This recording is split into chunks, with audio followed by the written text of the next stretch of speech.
Welcome to our channel.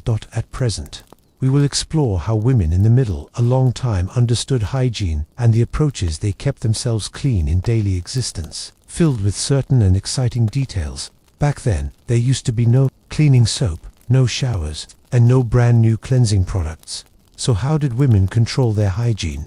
And what sorts of methods did they use? In this video, we'll take you by way of the slim streets, stone houses, and day-to-day habits of the center a long time, uncovering step with the aid of step the hygiene secrets of ladies from that time. As you watch, believe, free to share your interesting thoughts or reply the query, if I had lived back then, how would I have achieved it? In the feedback below, should you revel in historical past stuffed content like this? Don't put out of your mind to subscribe to the channel and activate notifications so you don't miss future videos. Now, for those who are capable, let's take a calm yet exact ride into the lesser-known world of medieval hygiene.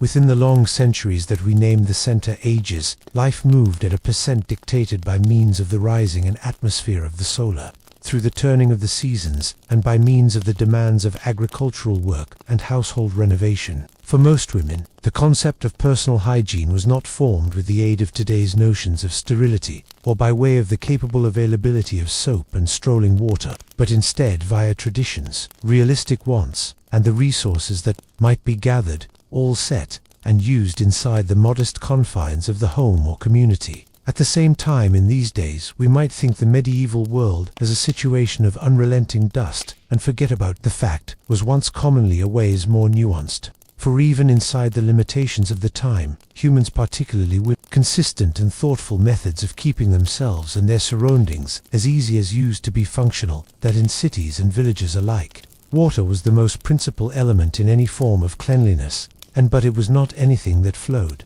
effectively into every family. As an alternative, it had to be drawn from wells, carried from rivers, or accumulated from rain, quite often in heavy wooden buckets or clay pitchers. Females, who ordinarily oversaw the upkeep of the loved ones, understood the rhythms of water, used tips on how to store it, tips on how to hold it protected from dirt and insects, and how one can warmth it over the hearth when a warmer wash used to be wanted. This was not a method that occurred every day for the entire physique, as today's showers do. However, as a substitute, as a part of a movement where specific constituents of the body were washed extra regularly, and bigger washers took location, less often the materials available for laundry have been easy, yet cautiously chosen. Soap, when available, used to be generally coarse and made out of animal fat mixed with ashes, creating a substance with a strong scent and a slightly difficult texture. It was once now not continuously best to make use of, and so many females became as a substitute to other cleansing dealers, similar to herbal infusions, and even cloths dipped in warmed water blended with fragrant plants. Lavender, rosemary, and sage have been valued now, not just for their scents, but also for his or her perceived cleansing and purifying characteristics. These herbs may be gathered contemporary in the summertime and dried cautiously in order that they might be used throughout the long winter months, when the air inside of homes was heavy with the scent of smoke and stored meals. Apparel, too, played an predominant role in hygiene. In the absence of commonplace full-body bathing, the common altering and laundering of undergarments was once some of the strong approaches to preserve a way of cleanliness. Linen, with its tender fibers and capacity to be washed entirely, was favored for garments worn closest to the dermis. Females could soak these linens in heated water, scrub them gently against wood boards, and rinse them in clear streams earlier than laying them within the solar to dry and freshen. The labor concerned was tremendous, but it served as both a practical and symbolic form of handle the body. Hair care was a different part of hygiene, that, at the same time special from our latest routines, nonetheless fashioned a constant, a part of medieval lifestyles. Combs carved from wooden bone or horn were used every day to untangle hair, dispose of dirt, and dislodge small bugs that may be picked up from sound asleep in shared areas or working open air. The act of combing was once customarily slow and methodical, commonly aided with the aid of an associate, and it was once obvious not simplest as a necessity, but in addition, as a small moment of order and alleviation in an otherwise labor-filled day. Seasonal alterations influenced hygiene habits. As good, within the hotter months, ladies might make greater use of outside washing areas, where better tubs or wood barrels might be filled for extra large washing.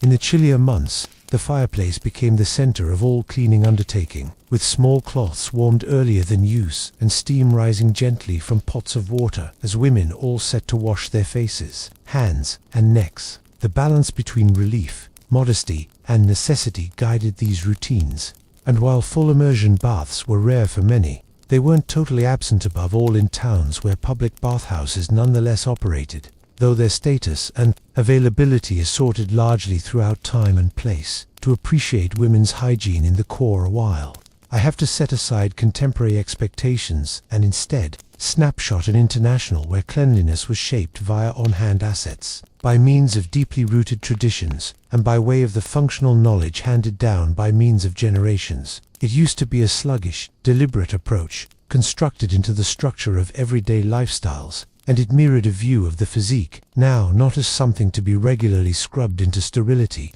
however, as whatever to be maintained with care, preserved in opposition to health problem, and saved in balance with the atmosphere. On this quiet rhythm of washing, drying, combing, and tending, the females of the medieval world developed habits that had been each functional and deeply related to their sense of order in a global where relief was once normally rough-gained.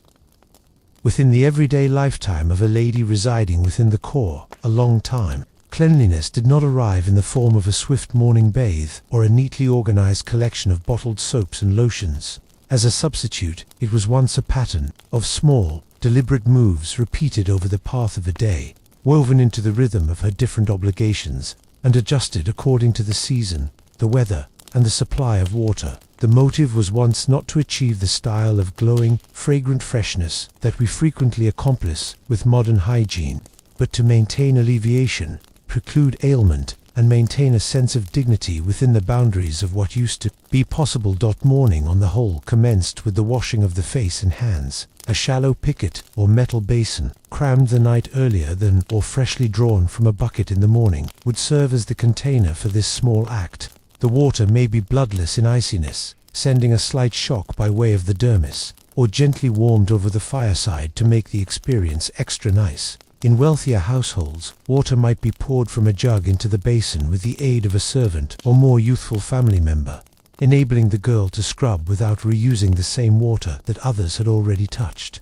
In humbler homes, the equal basin probably shared by means of a number of members of the loved ones, with the water refreshed as needed. The fingers, exposed to work from the primary moments of the day, were given exact attention. For females worried in food instruction, spinning, weaving, or baby care, smooth hands had been foremost. No longer handist, to avert transferring filth to food and cloth, but in addition to restrict the spread of customary ailments. Some females rubbed their hands with a small amount of coarse cleaning soap. At the same time, others favored to make use of a dampened cloth infused with herbs, which left a moderate fragrance on the epidermis. The scent was once now not purely first-rate. Tit was once believed to hold healthful houses. A look after towards unseen causes of illness. Hair, too, received its everyday care, although full washing was infrequent, in part on account of the labor required to warmness, adequate water, and partially in view that it was once idea that too much washing could weaken the hair or permit health problem to maintain. Rather, hair used to be combed slowly and completely, mainly within the quiet moments before or after the principal duties of the day. Combing was once a practical necessity, taking away dust, bits of straw, or the small lice that were a usual nuisance in all social lessons. The comb itself was once an object of care, saved smooth through rinsing it in sizzling water and scraping away particles with a fabric or an additional best device. For the relaxation of the body, washing was once more by and large a weekly or even seasonal affair, depending on the girl's situations. In rural areas, the place entry to enormous amounts of unpolluted water could be complex. A radical wash possibly completed in a wooden bath in the kitchen or another warm corner of the condominium. More often than not, in the night when the day's work used to be whole, the water would be heated in giant iron pots and carried cautiously to fill the tub, a procedure that required persistence and strength. Privacy used to be valued, but in households the placehouse was limited.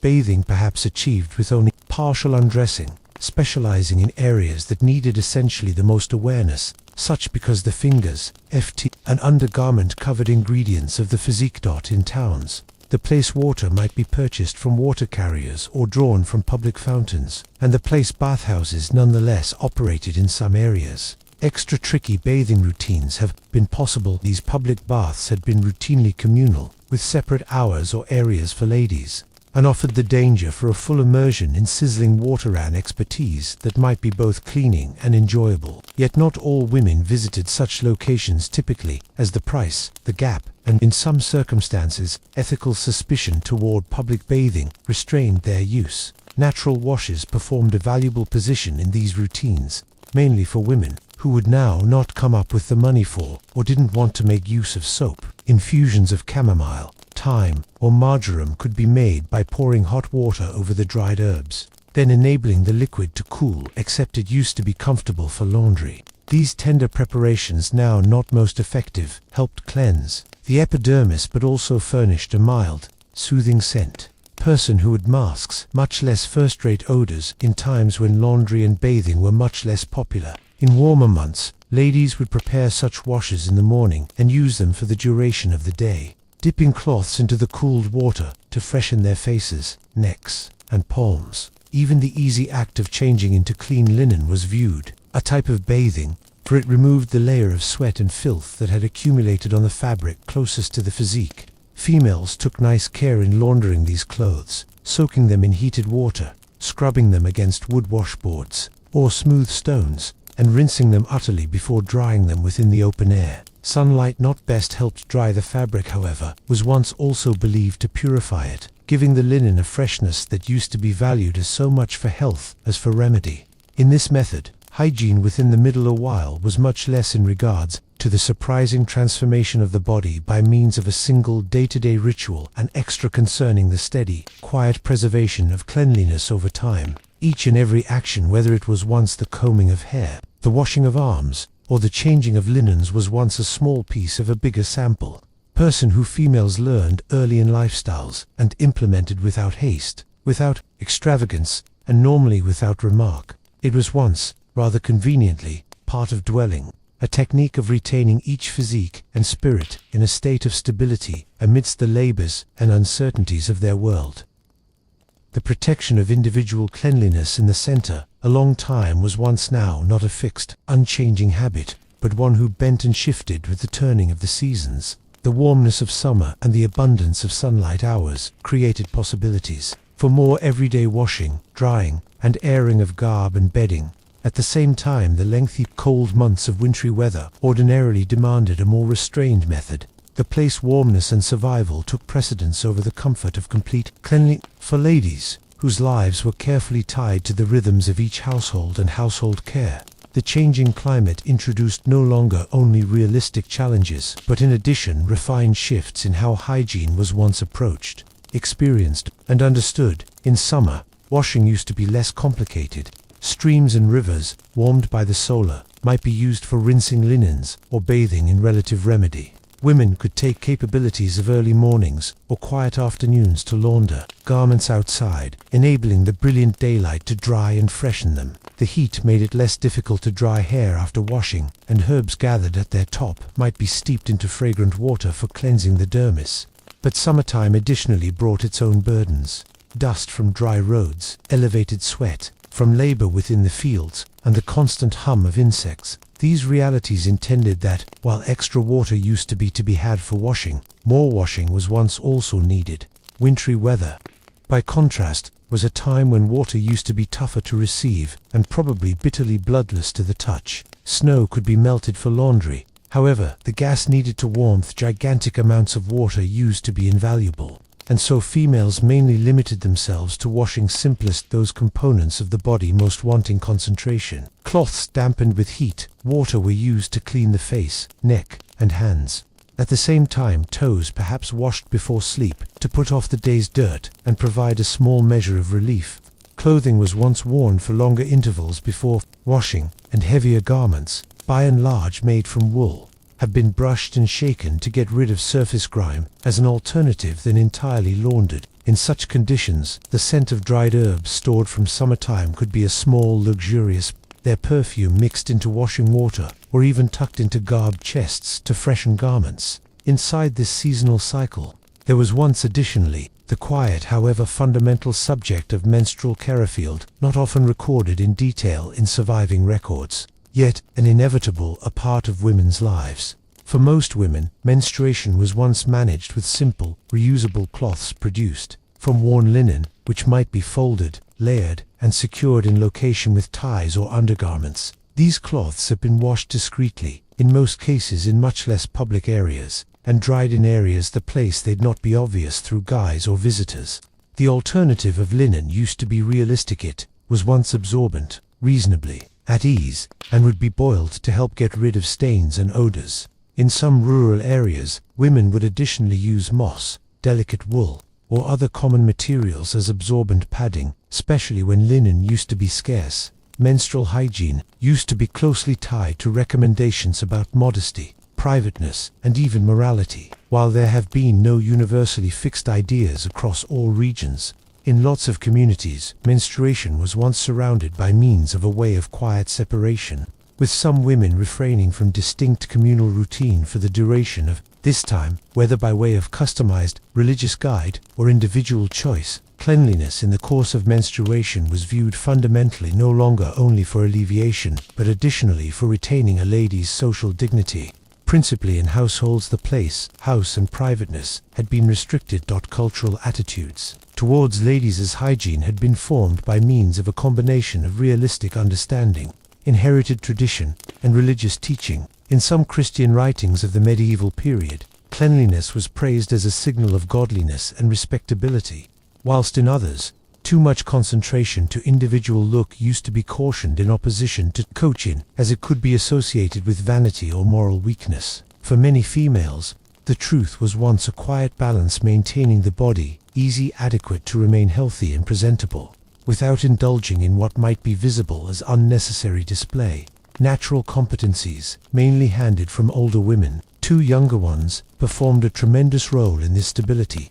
Specified plants have been believed to purify the physique, guard against sickness, or calm pain in the course of menstruation. Sage tea, probably drunk to ease cramping, while rosemary water could be used to refresh the dermis. Even when these treatments were not scientifically strong by way of cutting-edge requisites, they provided a sense of care and continuity, connecting each girl to the generations before her. Hygiene, then, was once no longer an isolated task, but a part of a better framework of living in harmony with one's atmosphere, observing modesty, and managing the physical realities of a woman's life with persistence and resourcefulness. The changing seasons introduced variant, menstruation, brought pursuits, adjustments, and social attitudes formed the limits of what could be carried out and how it was once spoken about. In every case, these practices weren't hurried, however folded gently into the gradual turning of medieval life, fitting as normal and unremarkable because the day-to-day guidance of bread or the tending of the household fireplace.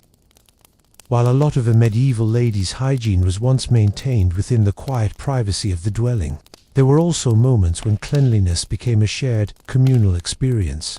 Bathing, in distinct times and locations, was no longer handiest in regards to the washing of the body, but also about meeting others, exchanging news, and collaborating within the small, however meaningful rituals of community lifestyles. The suggestion of moving into a space committed fully to washing used to be now, not continuously, an everyday truth, nor was once it universally to be had. Yet for many women in towns and special rural facilities, the bathhouse was once a situation where water, warmness, and enterprise got here together in a way that house would hardly ever provide. Public bathhouses in the core ages diversified generally in personality, relying on neighborhood, interval, and nearby customized. In some areas, they have been simple wood buildings by a flow, where heated water could be poured into tubs or shallow swimming pools. In wealthier cities, there might be extra intricate buildings, with separate rooms for altering, washing, and relaxing. In many instances heated by using furnaces that warmed the floors or channeled steam through small chambers. Women's hours had been mainly break-free guises, although in specific places combined bathing occurred, especially in prior medieval centuries. Earlier than ethical and devout pressures more and more inspired stricter separation. For a girl entering the sort of area The expertise was once one of a kind from washing at home. Right here, water was once considerable, already heated, and ready for immersion. A full-body bathtub was once viable, without the labor of carrying bucket after bucket, from well to fireside. The warm air, scented with steam and every so often with herbs, softened the dermis and loosened the tightness in muscular tissues that had labored by means of lengthy days of labor. The method was once unhurried. Women might wash their hair, comb it by means of with oil or natural rinses, and enable it to dry within the gentle warmth. Bathhouses additionally supplied as surroundings for conversation. Away from the ears of men, women could speak freely about loved ones' matters, loved ones' news, and individual issues. For younger ladies, it was a risk to observe and learn from older ones, no longer most effective about hygiene, but also about childbirth, remedies for ailment, and the quiet, useful knowledge of managing day-to-day existence. The act of bathing grew to become as so much about the sharing of talents and companionship, because it was in regards to the bodily cleaning itself. In some towns, confidential baths existed within the properties of the rich. These had been mainly wood tubs, normally with equipped lids to continue heat, set within rooms designed for warmness and privateness. Servants could elevate and heat the water, and scented oils would be brought for a more pricey expertise. For many ladies, however, such relief used to be far past reach, and the general public bathhouse remained the only position where such thorough bathing would be enjoyed without laborious the family's assets. Devout attitudes towards public bathing shifted over time. In the earlier medieval interval, bathing was in most cases accredited as a healthy and even virtuous follow, with some monastic orders encouraging normal washing for wellness and modesty. By means of the later century, nevertheless, the reputation of bathhouses in unique areas grew to become entangled with suspicion, as some businesses developed reputations for immoral pastime. This changing belief led to the closure of many bathhouses in some regions, forcing ladies as soon as again to rely on extra private and modest forms of hygiene inside the house. But even outside of formal bathhouses, communal bathing would occur. In ordinary settings, in warmer months, females might accumulate at a secluded bend in a river, washing themselves and their apparel together, the sound of water mingling with the low tones of conversation. These moments, though functional in purpose, additionally supplied an infrequent feel of respite from the needs of household life, a danger to be open air, close water, and within the enterprise of others. Such gatherings, whether or not in public, bathhouses or alongside riverbanks, have been more than acts of hygiene. They were smooth interruptions in the repetitive rhythm of work, delivering warmth, relief, and connection. For the medieval girl, whose days had been shaped through labor, duty, and modesty, these occasions stood apart, small but memorable markers in the quiet, gradual passage of time. And when they ended, she again to her dwelling with a physique refreshed, hair untangled, and the scent of herbs or easy water clinging faintly to her skin, carrying together with her not simply the feeling of bodily cleanness, but also the delicate alleviation of getting been a part of something shared. Within the center a long time, the maintenance of personal cleanliness relied as a lot on simple, good-crafted instruments because it did on water and herbs. For ladies, whose role within the household as a rule placed them on the core of hygiene routines, these tools had been both practical objects and small treasures, cared for and preserved over decades. They were not intricate or automatically complex. However, instead, the product of patient craftsmanship, traditional substances, and a deep familiarity with everyday desires. The comb might be the most acquainted of these objects, created from wood, horn, or bone. It used to be sturdy, adequate to final for many years, if accurately cared for. Some combs have been finely carved, with slim tooth for disposing of lice and tangles, even as others had wider spacing for smoothing the hair. They had been, as a rule, small enough to be carried in a pouch or saved in a picket chest, and they would undergo simple ornamental patterns that reflected the maker's hand. Combing hair on a daily basis was now not just for look but also for health, as it stored the scalp freed from filth and insects, and distributed normal oils alongside the hair, protecting it from dryness. Cloths and towels had been equally main. Gentle linen squares had been used for laundry, the face and hands, whilst coarser woven materials served for drying.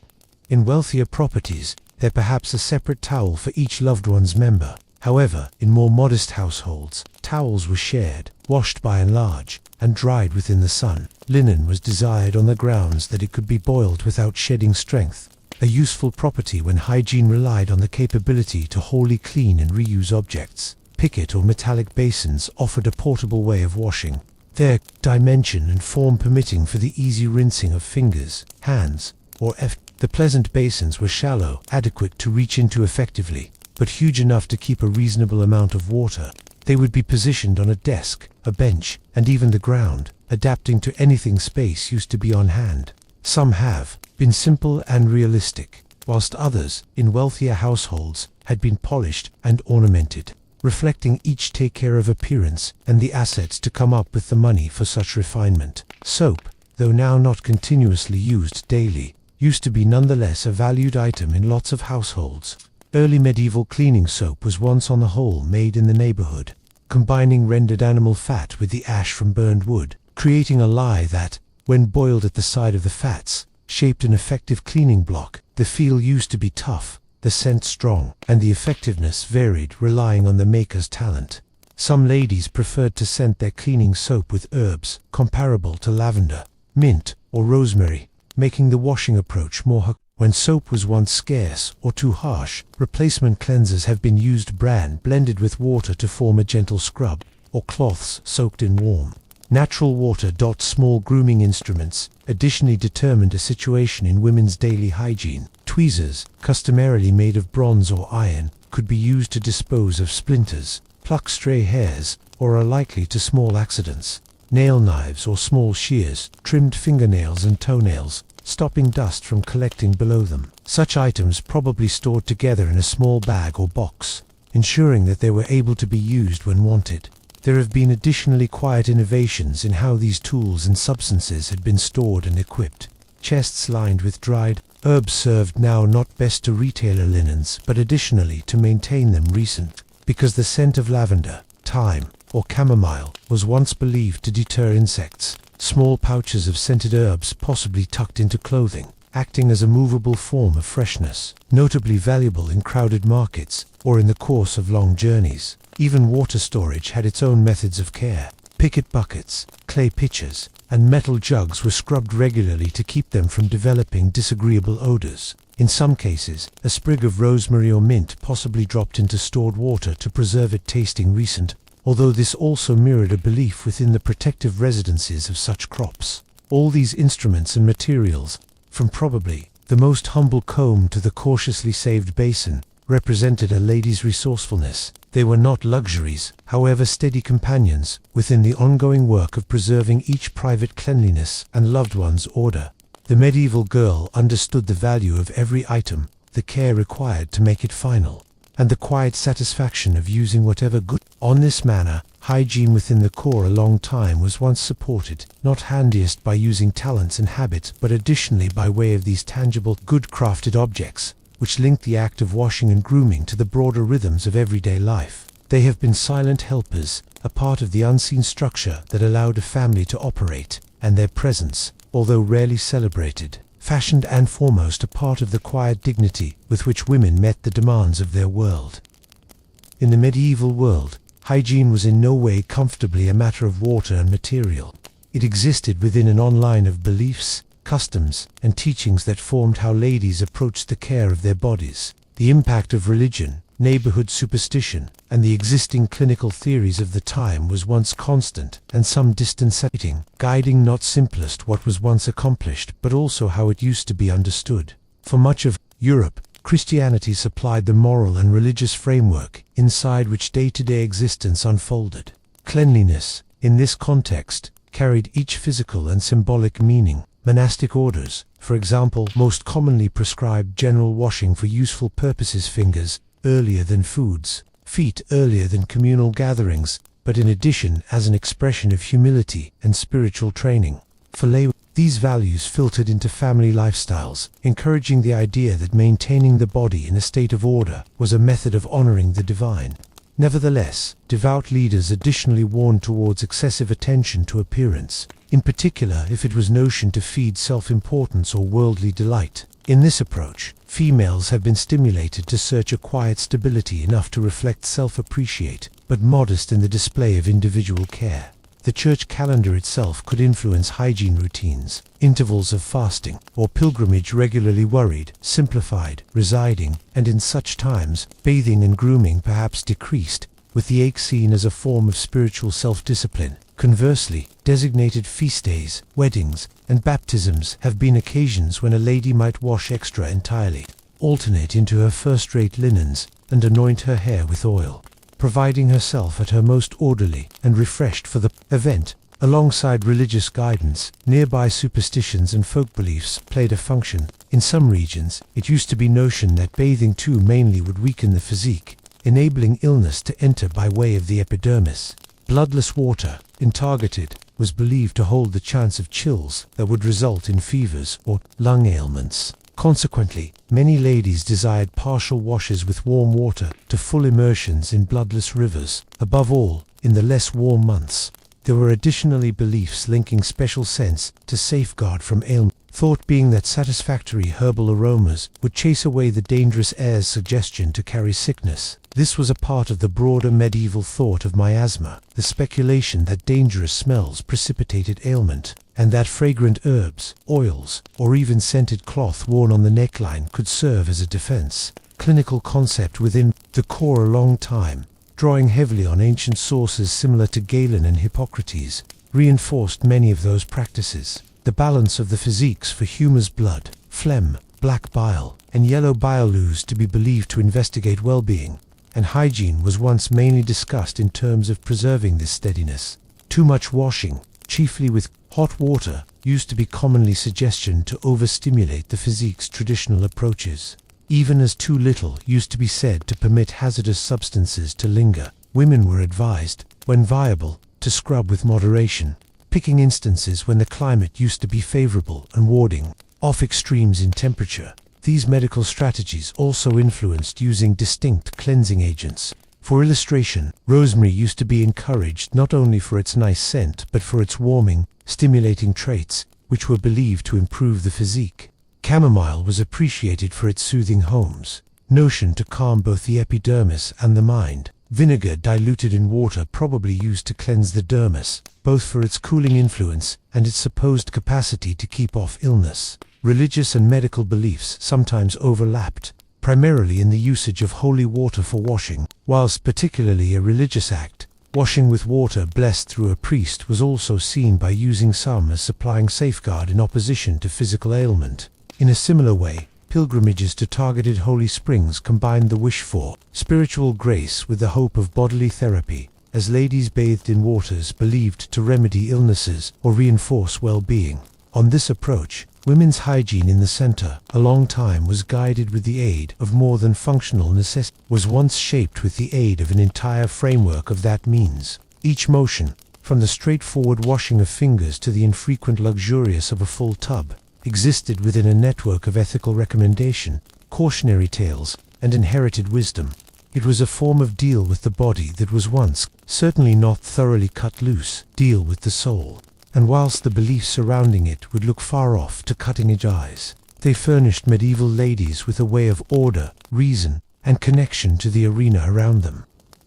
After we seem back upon the lives of women within the Middle a long time, it can be tempting to imagine their hygiene habits as primitive or inconsistent, formed most effective via the shortage of resources and the absence of today's conveniences. But, when considered closely, what emerges is not a snapshot of forget, but, as an alternative, certainly one of quiet, consistent care that was once deliberate, measured, and woven seamlessly into the material of daily life. These women lived in a global where water used to be drawn, now not delivered, where cleaning soap was made by way of hand from what the land and the home might provide, and where every act of washing, combing, and laundering was formed by using the limits of the atmosphere and the seasons.